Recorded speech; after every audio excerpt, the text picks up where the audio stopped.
Vakadzi musadaro imi. Life inoraramiwa nemurume waregererwa nemukadzi mushure mekunge wachita. Onai. Kungoonekwa chimwe mvura zvakutonzi chinoitise nyota kachihurechi. Kuonekwa chiwedzere salt zvakutonzi majarekisirwe inomisa kakumahure kwenyuko. Kungoonekwa uchikosora zvakutonzi kuchatigire zvirwere kumahure kwenyuko. Kuti uvate iwe zvotonzi maneta kane chihure. Kuti udyewo mabota aya neimwe staira zvotonzi ndozvamakadzidziswa kakuchihurechi. Hede kungoonekwa sewafara wakutonzi madzokera ane zihure riya handiti.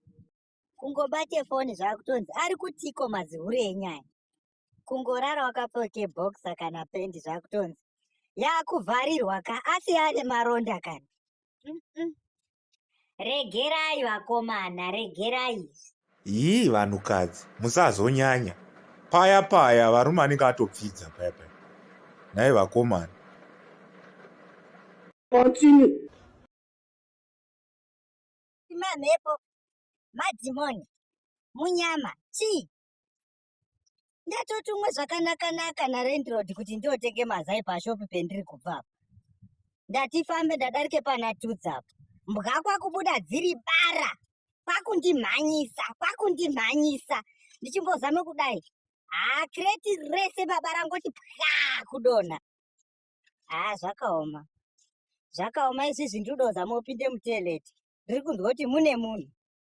Ndo minyama isine basa yakomana. Ndiani? Pindai, come in. Our big apology to our Sewiknich Vayu about the birthday Prophet Madunge. Makudakari mwejagwa karamboti mhorosa. Uchinero. Makadiko pana. Arife makakunata ya. Mama totora kare makokonata anga. Hapano paripo. Coconut kunaka. Ya, anonaka. Hanzi urekete wane baby kukepi town. The fuck about that because it has nothing to do with me. Ajna